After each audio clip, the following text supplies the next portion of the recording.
Shalom keluarga Saat Teduh.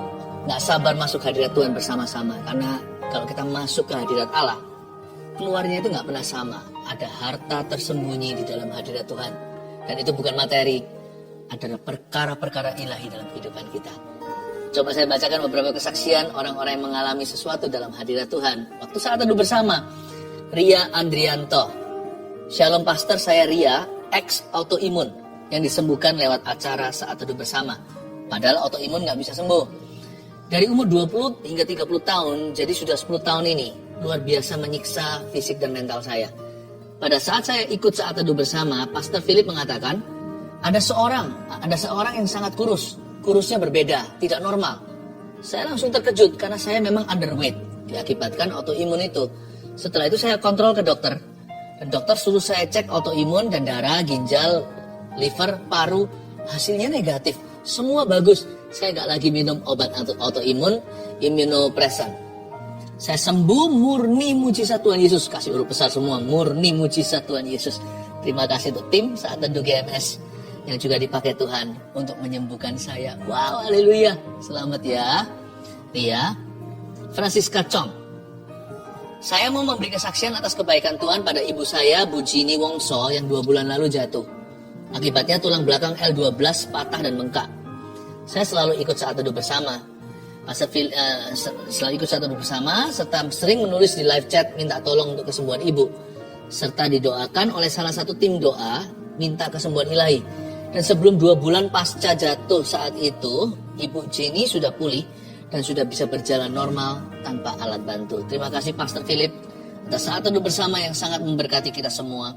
Makasih Tuhan Yesus, Kau Allah yang dahsyat, Allah yang hebat, Allah yang sanggup memulihkan segala sakit penyakit. Kiranya Tuhan memberkati pelayanan pastor dan tim. Thank you, God bless you.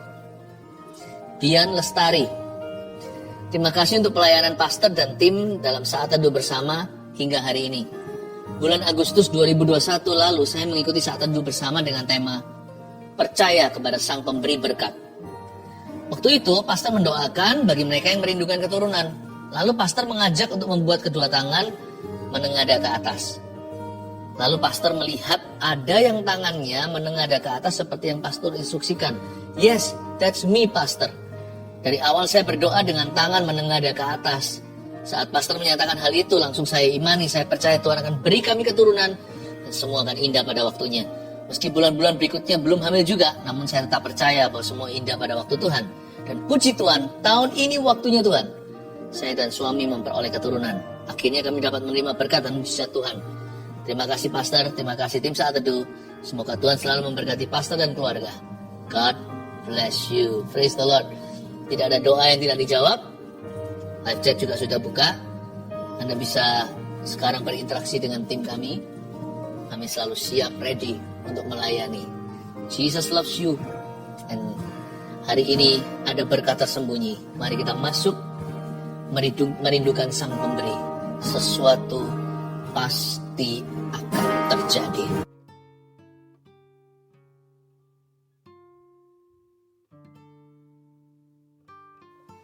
Selamat malam semua, apa kabar? Shalom, shalom. Dan kalau yang nggak live nanti menyaksikan video ini, di jam berapapun Anda menyaksikan ini, Tuhan ada di situ. Ya, kita mulai dengan kesaksian seperti biasanya. Live chat juga sudah buka. Ini kan YouTube Live. Anda bisa sampaikan permohonan doa. Mulai sekarang bisa komunikasi dengan kami. Tim sudah ready. Saya bacakan dulu kesaksian. Ini dari kesaksian Saat Teduh yang lalu. Yang ini namanya Indah. Bulan Juli salah satu Saat Teduh, Pastor Philip bernubuat bulan Agustus adalah bulan titik balik.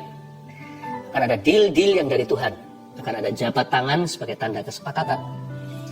Saat itu saya menerima dengan bingung. Bagaimana caranya ya Tuhan, dalam waktu dekat ada rumah kami yang bisa deal. Usaha suami saya di dunia properti pengembang. Dan saya adalah agen properti. Akhir Juli kira-kira tanggal 28. Ada deal harga dan kami diberi DP salah satu rumah kami. Dan tepat bulan Agustus tanggal 6 kami ada jabat tangan di notaris. Transaksi jual beli. Seperti yang dinubuatkan Pastor Philip. Kemudian Pastor Philip doa minta perpanjangan waktu sampai bulan September. Dan benar-benar luar biasa Tuhan itu. Di akhir September kami deal harga lagi satu rumah yang lebih kecil. Dan tanggal 12 Oktober kemarin kami jabat tangan sekali lagi di notaris untuk pelunasan rumah.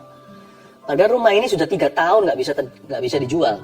3 tahun belum bisa terjual, tapi justru di saat pandemi malah bisa terjual dan cash lagi pembelinya. Dahsyat. Sungguh bersyukur buat apa yang Tuhan berikan kepada kami. Puji Tuhan. Saya senang sekali mendengarkan orang yang bersyukur ya. Tuhan itu baik. Yang ini kesaksian dari tim live chat, tim doanya. Jadi yang melayani nggak dilupakan ternyata.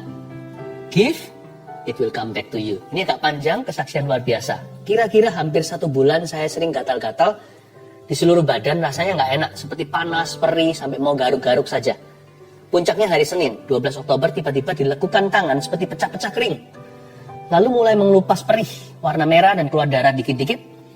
Lalu di pergelangan tangan kiri dan semua lengan saya seperti ada kulit mengkerut dan berubah warna jadi coklat seperti kulit kering. Lalu tanggal 14 Oktober saya tugas live chat. Jadi nggak dengerin Ko Philip saat teduh. Tapi saat itu suami saya mengikuti saat teduh bersama Ko Philip. Malam harinya saya sudah tidur. Sama suami saya saat teduhnya diputar ulang lagi. Saat di akhir Ko Philip bilang, ada seseorang perempuan yang Anda punya alergi tertentu. Itu ditimbulkan oleh lemak dalam tubuh Anda. Karena badan Anda gemuk, lifestyle Anda tidak sehat. Lemak itu membuat badan Anda gatal sampai dilekukan-lekukan tangan merah-merah seperti darah keluar. Dan Ko Philip bilang kalau Anda dijamah Roh Kudus saat ini dan Anda disembuhkan, dalam sebulan berat badan Anda akan turun sampai 5 kilo. Lalu malam itu Sandy Imani namanya nih, dan doakan bahwa itu saya dan saya pasti disembuhkan. Waktu pagi hari bangun tidur sama Sandy, saya diputarin saat teduhnya Ko Philip, dan waktu Ko Philip bernubuat buat orang yang sakit gatal-gatal, kita langsung toleh-tolehan.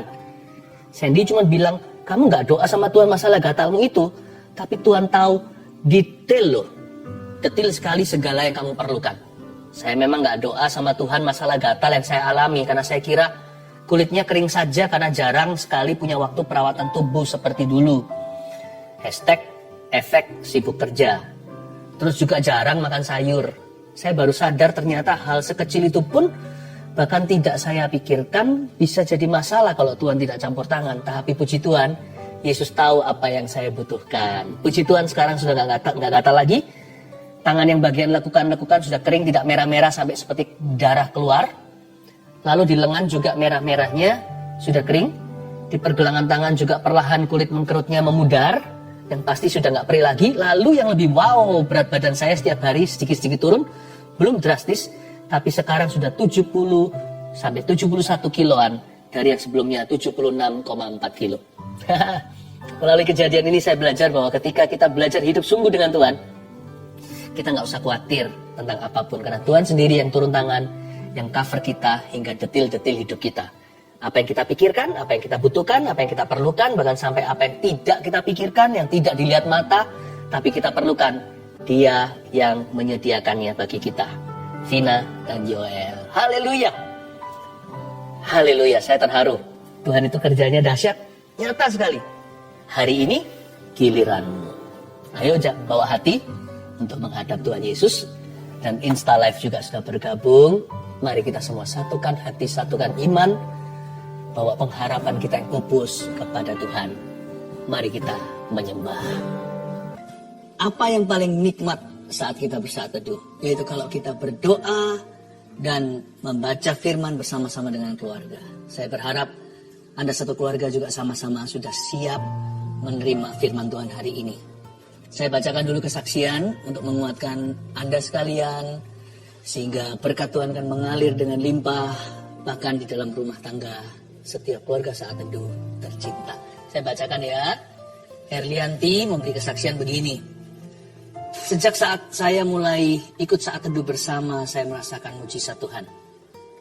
Ketika pastor doakan orang yang asma dan infeksi saluran kantung kemih, saya imani. Dan tanpa sadar saya sering kambuh infeksi saluran kantung kemih. Ternyata setelah didoakan pastor, tidak pernah kambuh lagi. Saya percaya Tuhan Yesus sudah sembuhkan saya.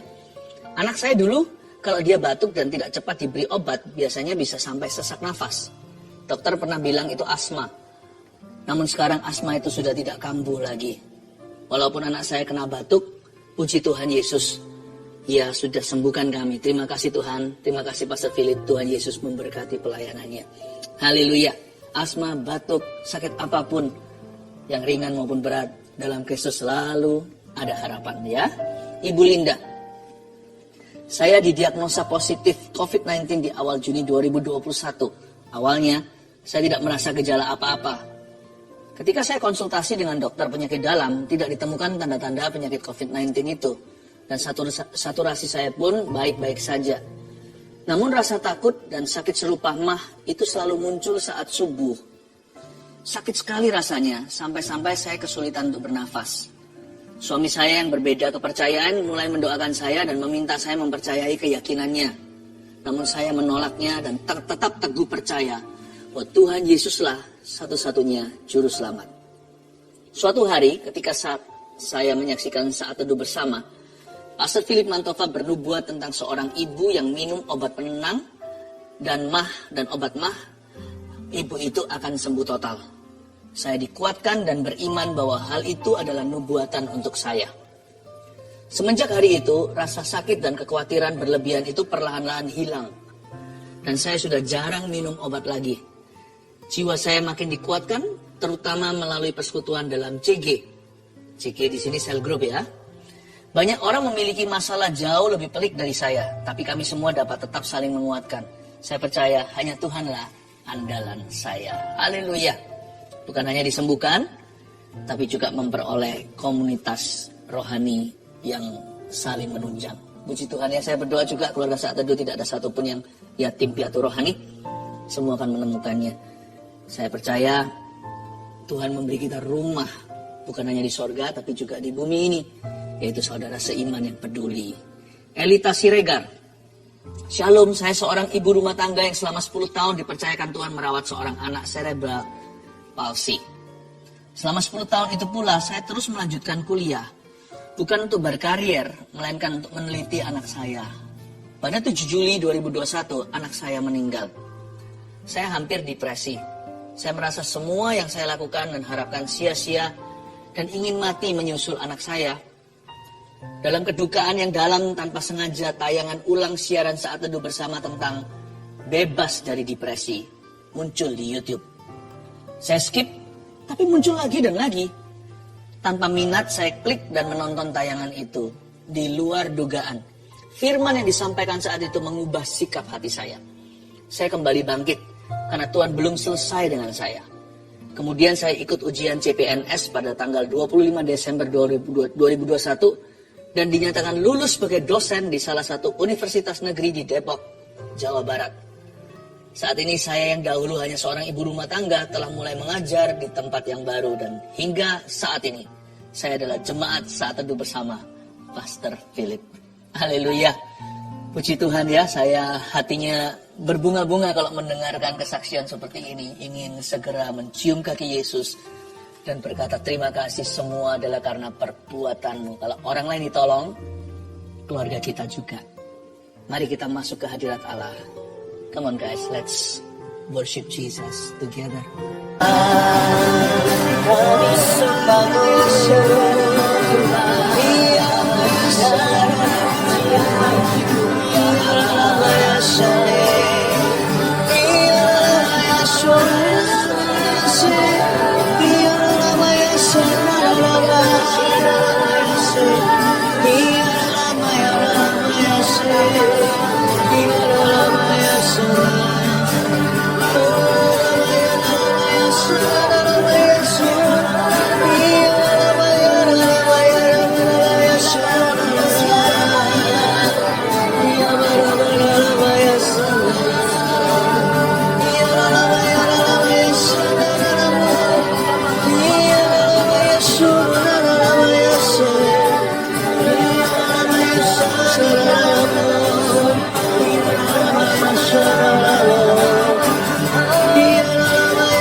percaya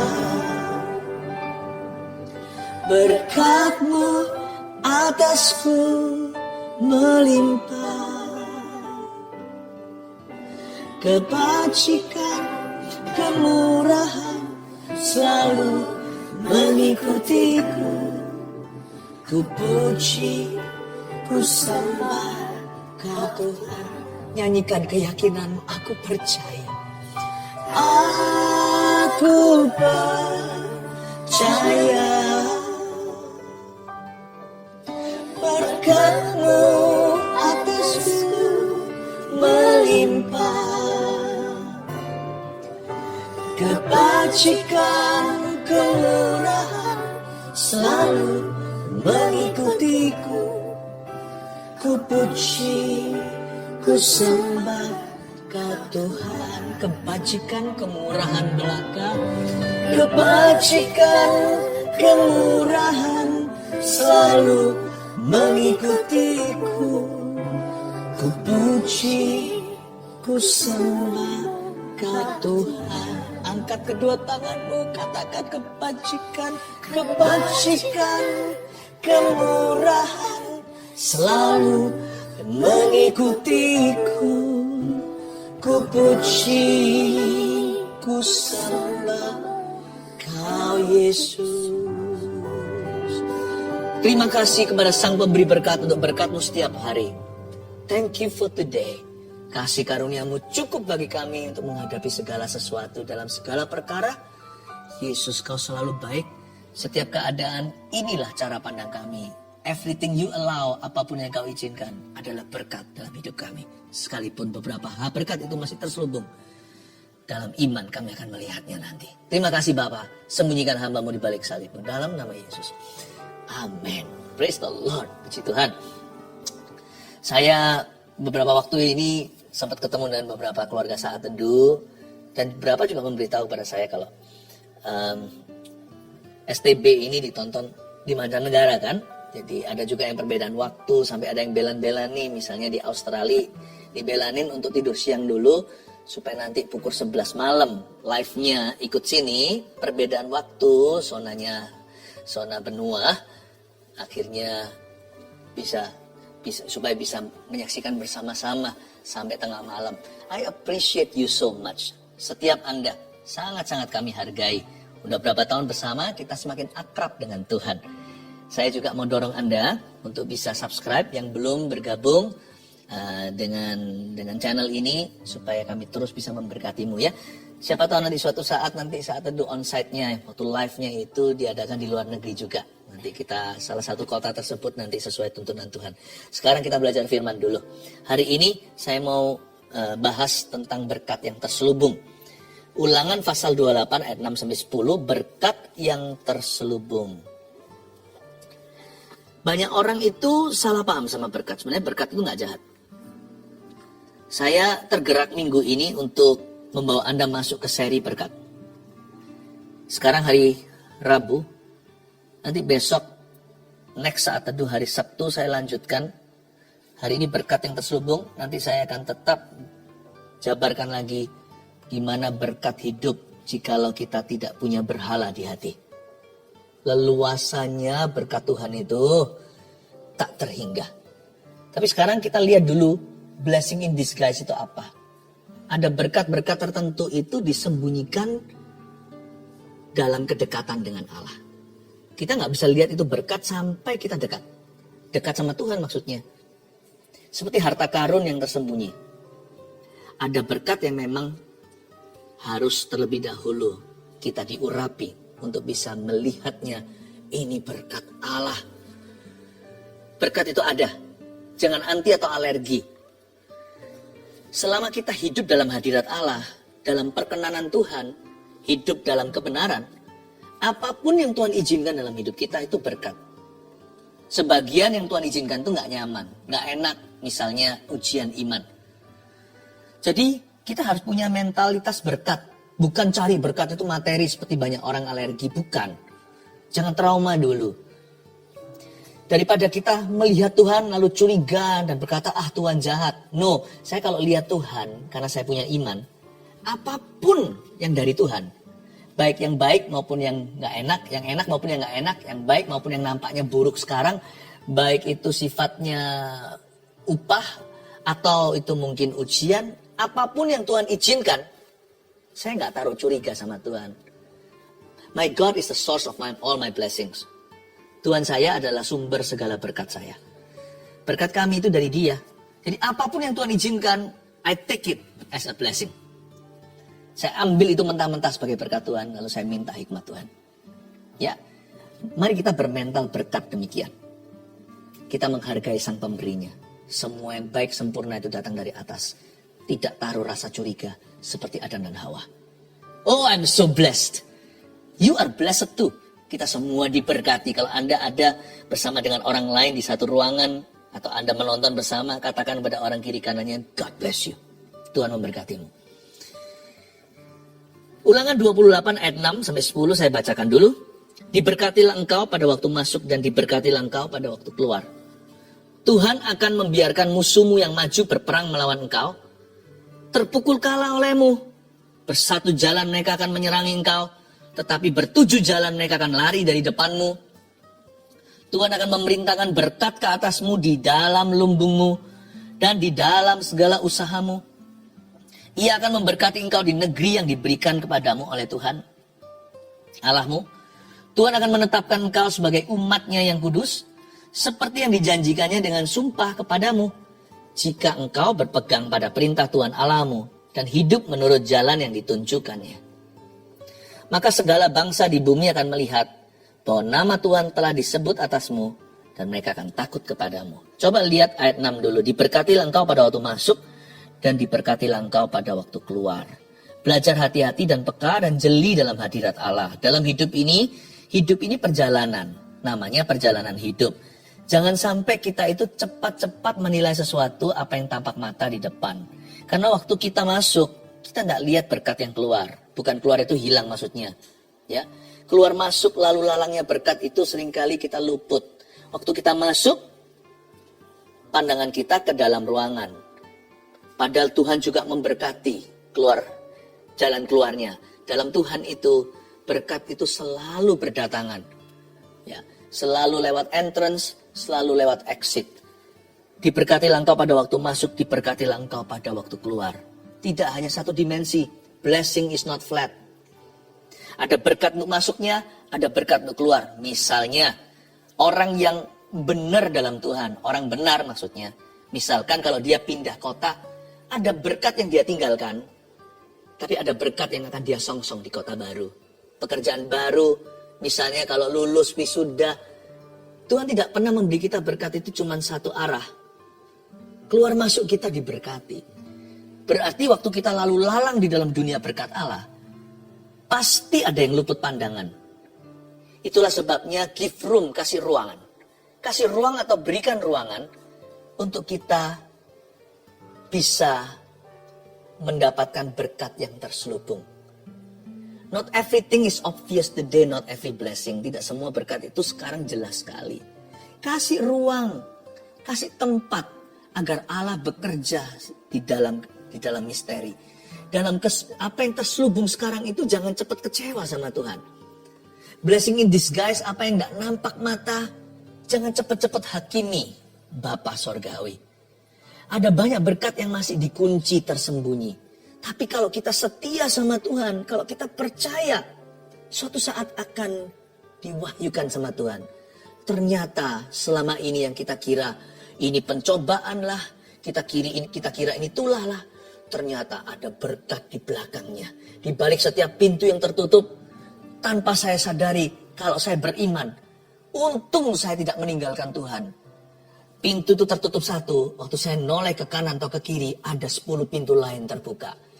Kalau pintu itu tidak tertutup, saya tidak akan mencari pintu berikutnya yang terbuka. Ternyata pintu berikutnya yang terbuka itu lebih hebat, lebih dahsyat daripada pintu awal yang saya targetkan. Paham maksud saya? Jangan pernah menilai berkatmu hari ini. Berimanlah pada Tuhan, bahwa Tuhan itu sumber segala berkat kita. Jangan lekas kecewa. Jangan mudah putus asa, patah semangat buat apa? Diberkatilah engkau pada waktu masuk dan diberkatilah engkau pada waktu keluar. Tuhan akan membiarkan musuhmu yang maju berperang melawan engkau terpukul kalah olehmu. Tunggu dulu. Waktu baca Alkitab nggak boleh kita hanya baca. Coba kita kadang-kadang berhenti di kata tertentu untuk renungkan apa yang barusan kita bacakan. Tuhan akan membiarkan musuhmu yang maju berperang melawan engkau terpukul kalah olehmu. Enak kan? Tunggu, coba dipenggal. Slow down dulu. Tuhan akan membiarkan musuhmu. Wah, nggak enak ini. Pernahkah Anda merasa kenapa Tuhan izinkan?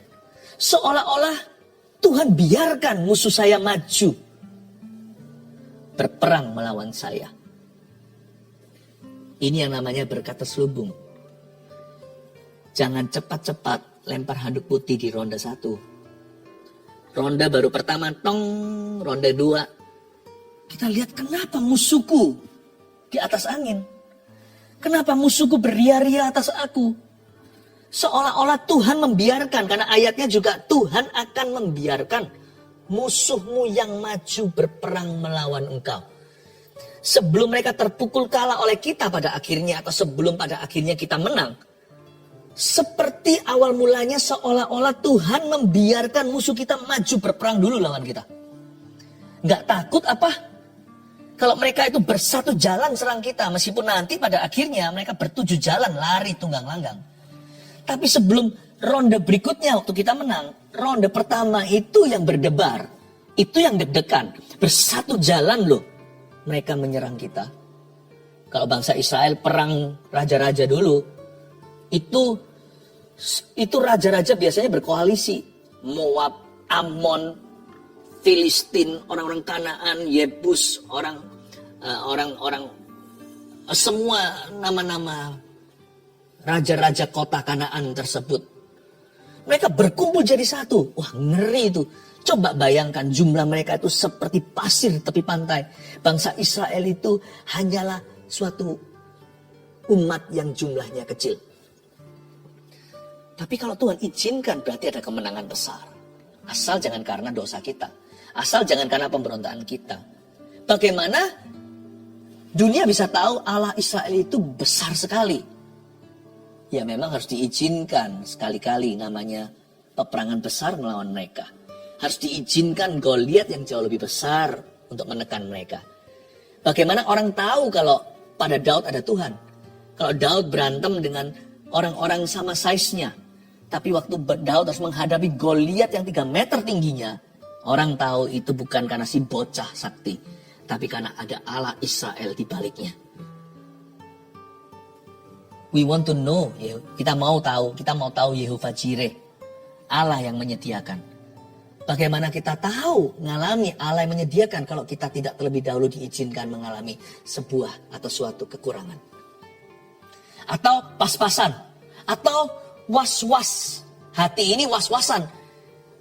Persis jatuh temponya. Aduh dari mana tiba-tiba bisa on time segala sesuatu indah pada waktunya.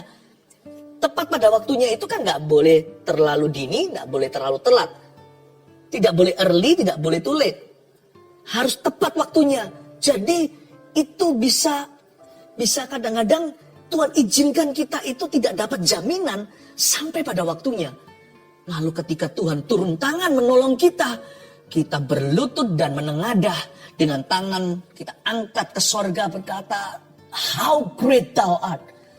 Ajaib Tuhan, Engkau Yehovah Jirehku, Allah yang menyediakan, my provider.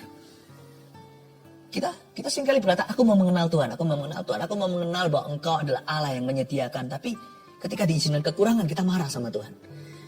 Ketika kita dikonfrontasi dengan sebuah kebutuhan atau sesuatu yang mendesak, yang jatuh tempo atau apa, lalu kita berkata Tuhan gak setia. Jangan cepat-cepat kita itu menuduh baru di ronde 1. Ronde 2-nya nanti itu loh, kita melihat bahwa musuh terpukul kalah oleh kita. Bagaimana kita bisa mengenal Yehovah Rafa, Allah penyembuh. Bukan berarti Tuhan memberi penyakit, tidak ya. Penyakit tidak datang dari Tuhan, jangan sesat kata Yakobus. Tuhan tidak mencobai dan dia tidak dicobai. Segala yang baik sempurna datang dari Bapa segala terang. Tapi kalau Tuhan izinkan kita mengalami sakit penyakit, saya jadi ingat cerita tentang Yesus menyembuhkan seseorang di kitab Injil itu tercatat. Lalu ada yang tanya muridnya, siapa yang berdosa ya? Kenapa orang ini begini? Kenapa orang ini buta? Kenapa orang ini cacat begini? Apakah papanya, mamanya atau apa? Bukan. Yesus berkata, tapi supaya kemuliaan Allah dinyatakan atasnya. Wow, lalu orang itu melihat, lalu orang itu mengalami mujizat. Pernah sekali juga pada waktu akhirnya mati. Semua orang menangis-nangis, Yesus suruh mereka keluar.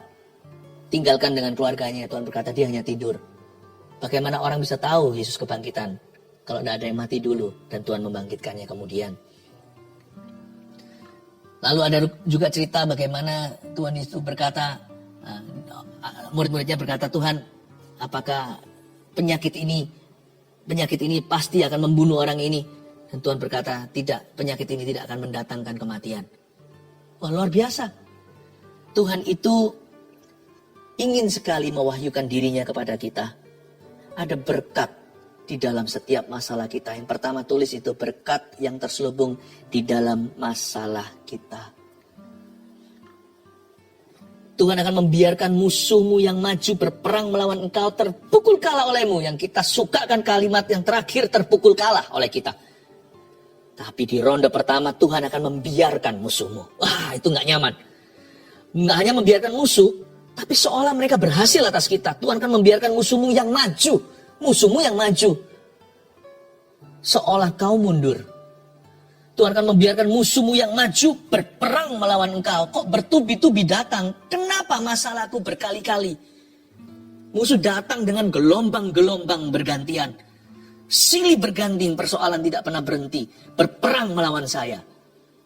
Tapi kalau kita bisa melihat bahwa di balik persoalan kita ada berkat. Di balik setiap musibah kita ada mujizat. Dan di balik setiap ujian iman kita ada kesempatan untuk Allah menunjukkan kuasanya. Mendemonstrasikan kasihnya kepada kita. Kita baru mengerti bahwa berkat yang terselubung itu termasuk di dalam masalah kita. Jadi jangan ngomel dalam masalah. Seperti Rasul Paulus katakan, aku suka bermegah dalam masalahku, dalam persoalanku. Asal bukan karena dosa, kalau dosa jangan bermegah, bertobat. Tapi aku suka bermegah dalam kelemahanku, dalam kekuranganku, dalam kesesakan, dalam penderitaan. Kenapa? Justru ketika aku lemah, kuasanya menjadi sempurna. Wow, itu berkatnya. So, Paulus berkata gini, saya volunteer kalau gitu, saya suka rela di dalam masalah saya. Asal bukan saya yang cari masalah, asal bukan saya cari gara-gara, asal masalah saya bukanlah masalah yang tertimpa atas saya akibat kebodohan saya. Tapi kalau saya hidup normal, lumrah, lalu tiba-tiba ada masalah, ya namanya manusia. Tapi saya adalah manusia yang kenal Kristus. Dan saya tahu bahwa ini adalah kesempatan. This is a God-given opportunity. Ini adalah kesempatan ilahi untuk saya menggandeng Tuhan dan mengalami kemenangan. Ayat 8. Tuhan akan memerintahkan berkat ke atasmu di dalam lumbungmu dan di dalam segala usahamu. Ia akan memberkati engkau di negeri yang diberikan kepadamu oleh Tuhan Allahmu. Ayat 8a dulu. Nanti kita akan dapat poin kedua dari sini. Tuhan akan memerintahkan berkat ke atasmu. Oh, senang kita. Kita dapat berkat. Ya Tuhan, give me the blessing. Tapi dibaca lanjut, ternyata Tuhan perintahkan berkat ke atasmu itu dikoleksinya di dalam lumbungmu dan di dalam segala usahamu. Yes, I bless you, but now you cannot have the blessing yet. Loh, ya aku memberkatimu, tapi kamu tidak bisa dapat berkat ini dulu loh. Gimana sih Tuhan kasih kok aku belum boleh dapat? Kok aku belum boleh mengambilnya? Belum. Ya. Tuhan itu seperti orang tua. Orang tua kan sudah simpankan mungkin harta warisan untuk anak. Bukan berarti anak itu masih SD sudah bisa cairkan. Dia harus sekolah dulu. Dia harus bisa tanggung jawab dalam perkara-perkara kecil, studi. Mungkin sudah disiapkan. Contohnya, jikalau ada usaha yang suatu hari akan diteruskan oleh mereka. Udah kira-kira kelihatan blueprintnya. Tapi anak itu belum lagi kuliah, masih SMA. Tunggu dulu, kamu bisa, ini milikmu, tapi belum punyamu. Kamu harus tunjukkan dulu lumbung dan usahamu. Seperti ditaruh Tuhan di trust fund, disimpan sampai akil balik tuh anak. Kita jangan marah kalau kita, mana berkatnya, mana katanya kau berkati aku. Loh kok jalanku masih susah harus bayar harga. Yang kedua, berkat yang terselubung di dalam usaha manusia. Jangan takut untuk kerja keras. Jangan takut untuk banting tulang, jangan takut untuk bayar harga, jangan takut untuk study hard. Ada berkat itu yang diperoleh instan, ada berkat yang diberikan Tuhan, dicairkan pelan-pelan seperti deposito begitu. Tapi itu sudah ada, utuhnya itu sudah ada dalam perbendaharaan Allah. Bukankah Efesus berkata gini di pasal pertama, segala berkat itu ada di alam rohani di sorga bersama dengan Kristus yang berkat untuk kita. Sudah ada. Nggak perlu ditambah, Yesus berkata sudah selesai. Every blessing you need, you will need in the future. Setiap berkat yang Anda rasa Anda perlukan atau yang sungguh perlukan atau hanya perasaan. Dan berkat-berkat yang kemudian hari Anda akan butuhkan, semua itu sudah ada dalam Kristus. In Christ. Allahku akan mencukupkan dalam kekayaan kemuliaannya di dalam Kristus Yesus Tuhan. Itu bukan berkat materi aja. Segala sesuatu. Semua yang akan membuat hidup kita penuh. Everything ada di situ. Burukan English ya. English yang patah-patah. English yang salah. Kalau orang Indonesia bilang gitu. Everything have. Orang Singapura ya. Dia pernah berkata everything have. Semua ada. Ya, semua sudah disimpan dalam hadirat Allah. Cuma nggak dicairkan. Sebab ada berkat yang memang diselubungkan dalam usahamu. Jadi Anda harus berusaha dulu. Dan kalau kita melangkah dengan iman baru kelihatan. Lihat itu 12 rasul. Mereka kan di atas perahu. Tapi sebelum mereka berusaha step out of the boat atau melangkah keluar dari perahunya. Padahal di depan itu badai topan. Badai topan itu. Dan itu semua lagi angin riuh. Angin ribut. Ombaknya nggak keruan. Server aja tenggelam. Pada waktu itu dari semua murid-muridnya, yang diberkati hanya yang berusaha. Siapa yang berusaha? Petrus yang melangkah keluar. Dia yang jalan di atas air. Percuma Tuhan berkata sama yang 11 yang lainnya. Kamu akan jalan di atas air. Mereka berkata, amin Tuhan, amin, amin. Iman tanpa perbuatan, ya sami mawon, sama aja. Sama dengan mati iman itu. Kalau semua berkata amin, amin, tapi tidak berbuat sesuatu, ya nggak terjadi apa-apa. Hanya satu yang berkata amin, lalu dia mulai berusaha. Waktu dia mulai berusaha langkah pertama, jalan di atas air. Langkah kedua dia jalan. Tuhan itu menyertai usahanya. Menyertai langkahnya.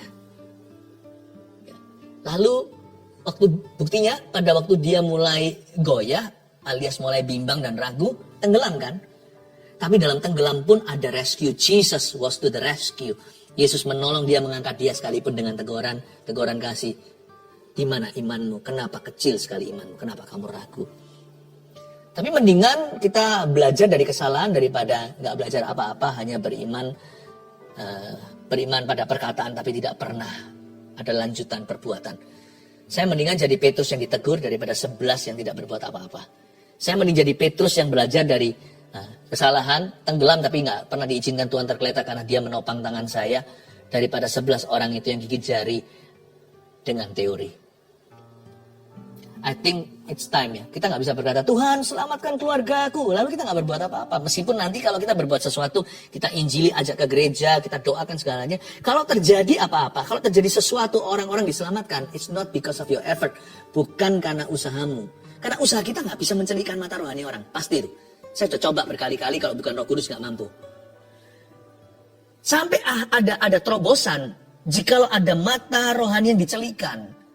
Ya kan? Selaput itu jatuh dari mata mereka secara rohani maksudnya. Lalu mereka bisa melihat Kristus dan terang Injil itu. Mereka diselamatkan. Mereka bisa berubah sifatnya. Padahal sifat dasar. Itu semua bukan karena kegigihan Anda ajak ke gereja. Atau Anda taburkan firman.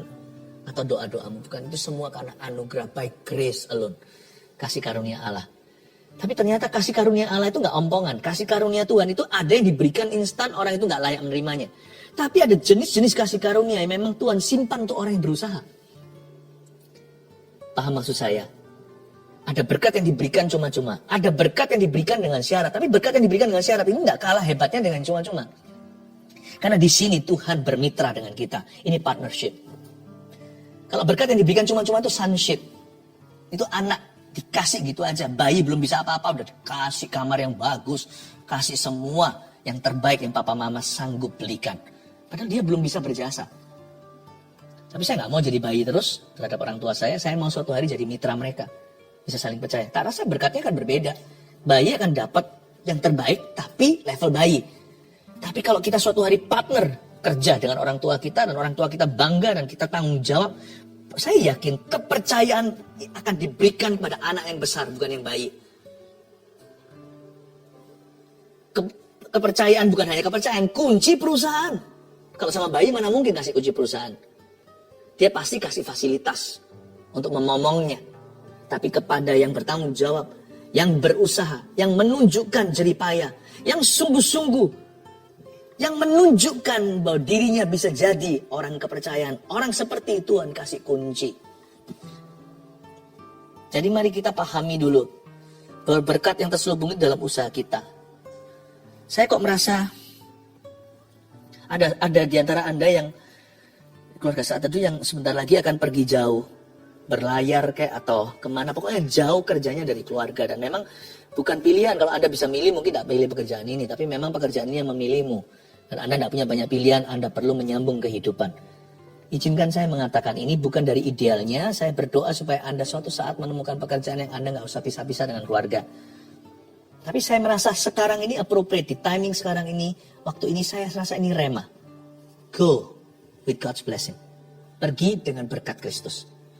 Jangan berzina, jangan jadi orang yang salah. Janganlah berdiri di jalan orang berdosa, jangan ikuti sedap-sedapan mereka. But go, kalau itu mencari nafkah. Tuhan akan menyertaimu, harimu akan terasa lebih singkat, baik dirimu yang meninggalkan keluarga atau keluarga yang harus ditinggalkan karena Anda berlayar atau kemana. Kalau Anda pergi jauh situ, biar Tuhan memberkatimu, pulang membawa penghidupan lebih dari cukup, jarang sakit keluargamu, dan supaya nanti anak-anak Anda bertumbuh tidak kekurangan figur, tapi akan ada masa-masa yang hilang itu akan ditebus oleh Tuhan dengan cara Tuhan sendiri yang ajaib. Saya percaya berkat nafkah yang Anda bawa pulang ke rumah itu nanti akan menjadi berkat seluruh keluargamu. Oh haleluya. Go, pergi. Saya rasa seperti Roh Kudus mengatakan ini. Di tengah-tengah khotbah saya ada profesi, ada nubuatan. Go, pergi. Dalam nama Yesus cepat kembali, sehat-sehat pulangnya. Haleluya. Ada juga yang mau operasi. Anda ragu, Pastor Philip kalau bisa doakan Tuhan supaya beritahu operasi atau enggak. Enggak apa-apa. Kalau memang itu adalah prosedur medis yang harus dilalui. Go with God's blessing. Nanti kalau ada mujizat ya, bukan karena Anda itu melawan arus medis. Enggak, saya itu percaya Tuhan itu pakai apalagi anak-anak Tuhan di dunia medis. Dokter-dokter, perawat-perawat, banyak tuh anak Tuhan. Mereka juga diberkati profesi mereka. Jadi kalau Anda memang harus telusuri lewat jalur prosedur yang alamiah, lakukan itu dengan iman. Nanti ya, imanmu itu bisa berubah demikian rupa. Iman yang sama ke Tuhan. Tiba-tiba di meja nanti, meja dokter terakhir sebelum cek sebelum operasi berapa minggu depan, dokter berkata, loh, mana ini? Dicari barangnya nggak ada, dicari penyakitnya nggak ada. Dia berkata, nggak perlu operasi, Tuhan luputkan dari meja operasi. Bukan karena Anda beriman pada mujizat, tapi Anda beriman pada Tuhan sang pemberi berkat. Operasi atau nggak operasi, sembuh dalam nama Yesus. Saya berdoa untuk Anda hari ini. Tapi juga sebagian akan diluputkan Tuhan dari meja operasi sebagai kesaksian hidup bagi dirimu, keluarga, dan juga bagi tenaga dokter yang sedang menangani Anda. Oh haleluya. Sebab berkat Tuhan juga terselubung ada di dalam usaha kita. Usaha manusia. Gak semua mujizat itu instan, tapi berkat itu diberikan sama Tuhan. 3. Kita baca dulu sekarang ayatnya ya. Ayat 8, Tuhan akan memerintahkan berkat ke atasmu di dalam lumbungmu dan di dalam segala usahamu. Ia akan memberkati engkau di negeri yang diberikan kepadamu oleh Tuhan Allahmu. Lihat lagi, ia akan memberkati engkau. Nah sekarang kita semua tahu, tapi tunggu dulu. Ia akan memberkati engkau di negeri yang diberikan kepadamu oleh Tuhan. Tahu nggak? Sungai Kerit, Tuhan itu tidak mengutus Gagak ke Elia. Iya sih, tapi nggak sepenuhnya betul. Tuhan itu utus Gagak ke Sungai Kerit. Elia harus pergi ke sana untuk mengkoleksi berkatnya. Memang untuk Elia peruntukannya. Tapi Tuhan kirim ke sungai tertentu. Nah kalau Elia pergi ke Bengawan Solo, nggak akan ketemu. Kalau yang di Jawa Timur di Sungai Brantas, nggak akan ada roti di situ dari gagak-gagak Tuhan. Tuhan nggak bisa diatur begitu. Tuhan berkata, aku akan memberkati engkau. Iya, di negeri. Tuhan yang pilih. Di negeri yang diberikan kepadamu oleh Tuhan. Jangan jadi orang lain, sebab tidak ada berkatmu di sana. Di negeri yang diberikan kepadamu oleh Tuhan. Kenali panggilanmu. Karena itu orang yang suka iri, suka mengingini ya dosa 10 perintah Allah yang ke-10, mengingini coveting segalanya, itu nggak akan pernah diberkati sama Tuhan. Dia hanya iri hati aja. Yang ketiga, tulis berkat yang terselubung dalam kehendak Allah. Anda dan saya harus tanya, rajin-rajin tanya, ini kehendak Tuhan nggak?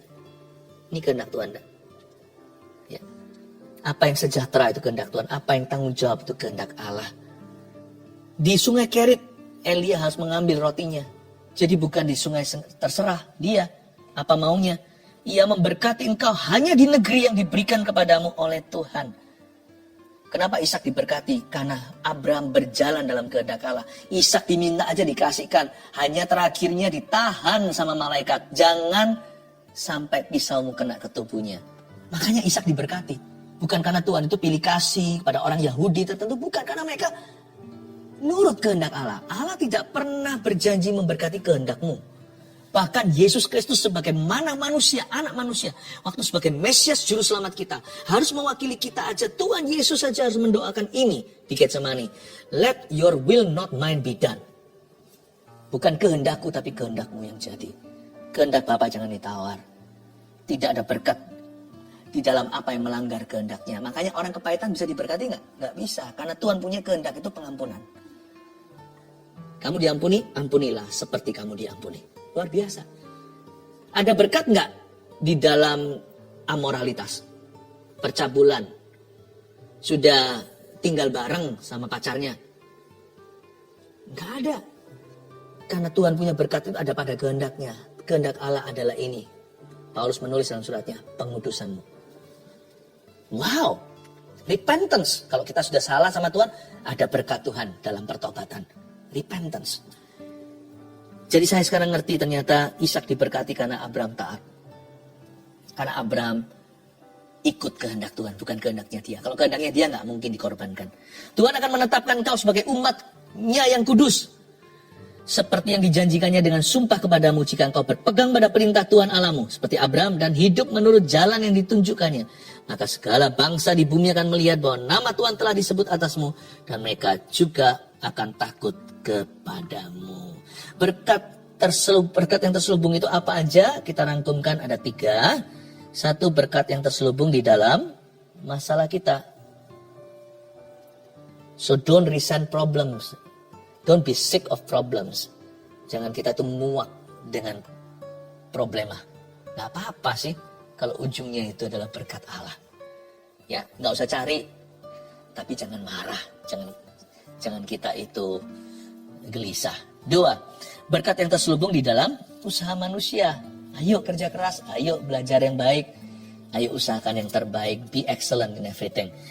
3, berkat yang terselubung dalam kehendak Allah. Jangan jalan semau gua. Jalan itu harus tanya Tuhan, biar kehendakmu bukan kehendakku yang jadi. Segala sesuatu baik itu jodoh, kerja, pelayanan, everything. Terima kasih Tuhan, terpujilah namamu. Update ini tembang tangan, tapi sebelumnya saya beritahu apa yang saya rasakan. Saya rasakan ada di antara Anda, tidak sedikit sebenarnya, yang bergumul dengan penolakan manusia. Sebagian disakiti teman, pacarnya, atau ex-nya, bahkan suami atau istrinya. Dan tidak sedikit juga yang berurusan batinnya dengan orang tuanya. Selama ini Anda hanya merasakan kesepian. Yang Anda rasakan ya lumrah sebagai manusia sebelum dengar firman seperti ini. Yang Anda terus rasakan adalah penolakan mereka.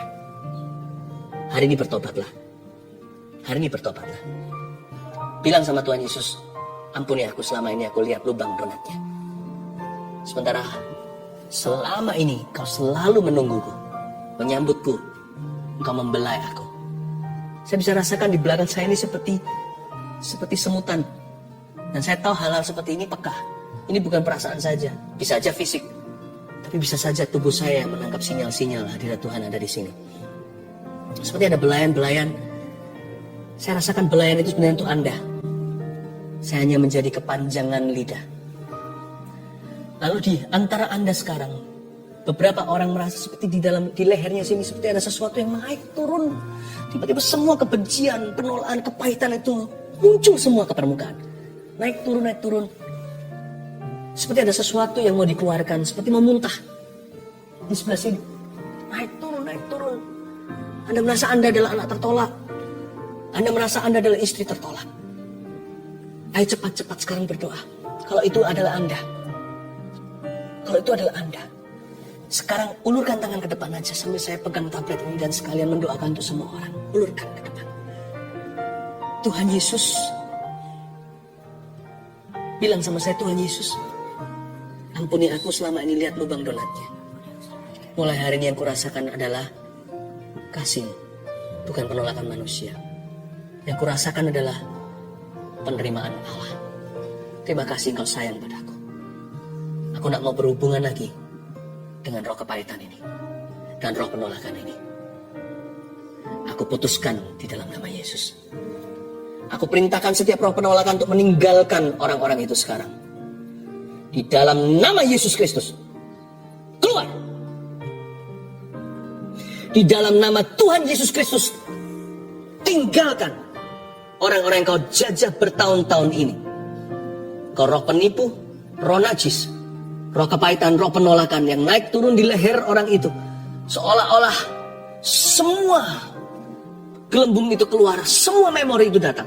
Aku perintahkan di dalam nama Yesus untuk kau meninggalkan mereka. Dan jangan pernah kembali, jangan ganggu mereka lagi. Karena mulai hari ini mereka akan merasa dikasih. Dan orang-orang ini akan bertumbuh dalam kasih karunia. Terimalah roh pengampunan, ampuni setiap orang yang melukaimu. Sembari Anda minta ampun sama Tuhan, karena tidak jarang Anda yang melukai orang. Tapi sekarang terimalah pengampunan. Sambil terus semuanya diulurkan tangan, diangkat tangannya. Dan permohonan doa terus masuk. Tablet yang saya pegang dan juga dipegang oleh tim saat ini. Oh Tuhan, terima kasih. Oh ramakapataka maya ramataka. Roh Kudus jamah, kau mengasihiku. Tetap diulurkan tangannya. Roh Kudus akan minister to you. Lebih dari yang kuduga, bahkan di saatku. Thank you Lord. Tiada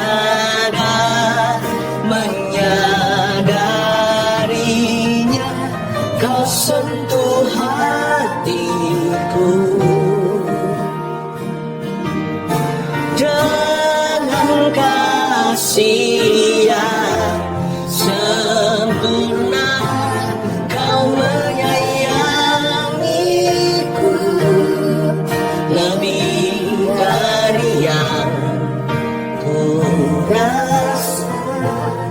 saudara-saudara yang mau berdoa untuk memperoleh keturunan yang selama ini belum diberkati dengan momongan, Anda letakkan, kalau suami istri di sini, kalau Anda sama-sama saat teduh, please gandeng tangan. Mama atau sang istri bisa pegang ke perutnya sebagai simbol aja kekandungannya, atau bisa gandengkan tangan dengan pasangannya. Tuhan Yesus, hamba berdoa. Simpel saja doa, tidak seperti orang Farisi yang bertele-tele. Aku berdoa untuk momongan yang dari Engkau. Yang terbaik dari yang pria maupun yang wanita, dari suami maupun istri. Ya Tuhan Yesus, Kau titipkan ke dalam kandungan itu. Hamba berdoa di dalam nama Yesus untuk bibit unggul, benih-benih yang ilahi. Ya Tuhan, keturunan-keturunan yang diberkati. Ingatlah mereka ketika hari ini suami istri ini berdoa. Ingatlah mereka. Berkati di dalam nama Yesus kehidupan di dalam sang suami, dalam tubuh